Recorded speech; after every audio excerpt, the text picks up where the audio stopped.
Hi, good evening to all. నేను doctor వారిజా Udayaraju. మీకు తెలిసిందే, నేను ఆర్కియాలజీలో జాబ్స్ ఎలా ఉన్నాయి వాటి గురించి చెప్తున్నాను. ఇప్పుడు చాలా లెంత్గా లేకుండా సింపుల్గా చెప్తాను. ఆర్కియాలజీలో పేపర్స్ గురించి చెప్పుకున్నాం కదా లాస్ట్ వీడియోలో. ఇప్పుడు ఆ పేపర్స్ మీద అంటే ఆర్కియాలజీ పేపర్లోకి వెళ్తే ఆర్కియాలజీ డెప్త్గా వెళ్ళాలనుకుంటే మళ్ళీ దానికి కొన్ని గవర్నమెంట్ పీజీ సరిపోదు.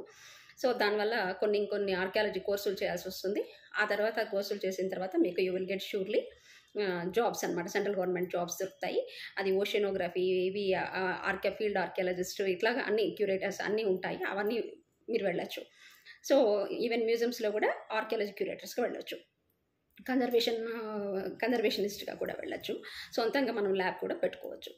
అదే మ్యూజియాలజీ చేస్తే మ్యూజియం ఫీల్డ్లో మళ్ళీ అంటే ప్రతిదానికి ఈ ఉన్న డిగ్రీ మన యూనివర్సిటీలో ఇచ్చే డిగ్రీ సరిపోకుండా సెంట్రల్ గవర్నమెంట్ నుంచి కొన్ని కోర్సులు చేయాలి, మళ్ళీ ఒక పీజీ చేయాల్సి ఉంటుంది. సో అది చేస్తే మీకు మ్యూజియాలజీలో కూడా మంచి గ్రోత్ ఉంటుంది. నేషనల్ లెవెల్ మ్యూజియంస్లోనైనా మీరు అవుట్ ఆఫ్ అయినా వెళ్ళచ్చు. బ్రిటన్ కానీ, అమెరికా కానీ, స్వీడన్ కానీ ఏ కంట్రీకైనా వెళ్ళి అప్లై చేసుకోవచ్చు. మీకు వర్తి ఉండి లాంగ్వేజ్ చక్కగా నేర్చుకుంటే మీరు ఎక్కడైనా మ్యూజియంలో మంచి positions will get. And finally ఇంకేంటంటే ఆర్కిటెక్చర్ కూడా చాలా మంచి సబ్జెక్టు. ఆర్కిటెక్చర్లో మీరు ఎలాగైనా టెంపుల్ ఆర్కిటెక్చర్, ఇవి కూడా బిల్డింగ్ ఆర్కిటెక్చర్ తీసుకొని వాటిని కన్జర్వేషన్, ఇప్పుడు ఓల్డ్ బిల్డింగ్స్, ఓల్డ్ టెంపుల్స్ అన్ని కన్జర్వేషన్ ఖచ్చితంగా చేయాల్సి వస్తుంది. కన్జర్వేషనిస్ట్ అవసరం ఉంటుంది. ఎంతైనా కూడా ఆర్కిటెక్చర్ని బట్టి కన్జర్వేషన్ చేయాల్సి ఉంటుంది. కాబట్టి దాంట్లో కూడా అవకాశాలు ఉంటాయి మీకు. అలాగే ఫైనల్లీ టూరిజంకి వస్తే చాలా అవకాశాలు ఉన్నాయి. టూరిజంలో మోస్ట్లీ మీరు గైడ్ ట్రైనింగ్ ప్రోగ్రామ్ చేసి ఒక గైడ్గా వెళ్ళచ్చు. లేదు అంటే ఒక ప్రొఫెసర్గా వెళ్ళచ్చు పిహెచ్డీ చేసి. లేదు అంటే ఇంకా మంచి జాబ్స్ కావాలంటే మీరు ఇంటర్నేషనల్ లెవెల్లో కూడా ట్రై చేసేసి వరల్డ్ టూరిజం దాంట్లో కూడా మీరు ట్రై చేసుకొని ఎన్ని రకాలుగా అంటే మార్కెటింగ్ మేనేజింగ్ డెస్టినేషన్ మార్కెటింగ్, ఇలాంటివన్నీ కూడా చాలా జాబ్స్ ఉంటాయి టూరిజం డిపార్ట్మెంట్లో. మన ఓన్గా కూడా మనం ట్రావెల్స్ రన్ చేసుకొని కూడా మనం మంచి ప్రతిదానికి ఏంటంటే లాంగ్వేజ్ స్కిల్ ఉండాలి, అదర్ లాంగ్వేజ్ తెలిసి ఉండాలి, ఇంకోటి ఏంటంటే సబ్జెక్ట్ నాలెడ్జ్ ఉండాలి. సో ఇవన్నీ ఉంటే చాలా ఎవరికి ఆర్ట్స్లో ఎవరికి లేని మంచి అవకాశాలు వస్తాయి. అలాగే ఫెలోషిప్ల గురించి చెప్తానని చెప్పినాను కదా. ఫస్ట్ కామన్వెల్త్ ఫెలోషిప్ ఉంటుంది. దాన్ని అసలు ఇంకా మనం 1 NP కూడా ఖర్చు పెట్టకుండా మనం లండన్లో కామన్వెల్త్ కంట్రీస్లో మనం చదువుకోవచ్చు. సో దానికి ఏదైనా కష్టపడడం అవసరం. నేను ముందే చెప్తున్నాను, కష్టపడాలి, ఇష్టంగా కష్టపడాలి. ఏదో వస్తుందిలే అనుకోవద్దు, ఇష్టంగా కష్టపడాలి. డెడికేషన్తో కష్టపడితే తప్పకుండా వస్తుంది.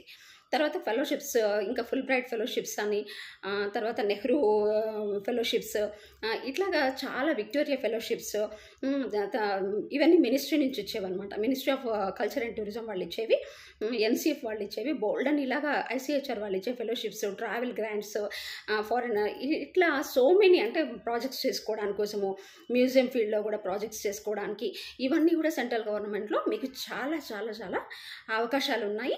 బట్ ఆర్కియాలజీ అండ్ హిస్టరీ చదవండి. మీకు చాలా అంటే చాలా మీకు తెలియని విషయాలు ఇవన్నీ ఎవరు చెప్పరు. సో నేను సెంట్రల్ మినిస్ట్రీలో వర్క్ చేశాను కాబట్టి ఐ నో ఆల్ దిస్. అందరూ నార్త్ ఇండియన్స్ చక్కగా యూటిలైజ్ చేసుకుంటున్నారు వాటన్నిటిని. సౌత్ ఇండియన్స్ నుంచి మాత్రం ఒక్కరు కూడా యూటిలైజ్ చేసుకోరు. ఎప్పుడు ఎవరు రాకపోయేవాళ్ళు ఇంటర్వ్యూలకు కూడా, కనీసం ఇంటర్వ్యూ కూడా సెలెక్ట్ అయ్యేవాళ్ళు కాదు, నేను చూశాను. సో కాబట్టి మీరంతా కూడా చక్కగా హిస్టరీ అండ్ ఆర్కియాలజీ తీసుకొని దీని ద్వారా అంటే మంచి ఉద్యోగాలు, మంచి పొజిషన్స్ పొందొచ్చు.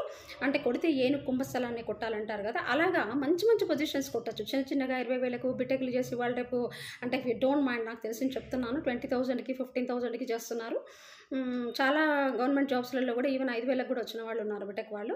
సో అలాంటి సిచ్యువేషన్స్లోకి వెళ్లకుండా అందరూ చేసే మార్గాన్ని అందరూ పొలోమని ఒకే దారిలో పోకుండా ఇలాంటివి కొంచెం ఇష్టపడి కష్టంగా చక్కగా చదువుకుంటే గ్రోనప్ అవుతే మీరు ఇలాంటి వాటిలలో అవకాశాలు చాలా అందిపుచ్చుకోవచ్చు. Thank you one and all.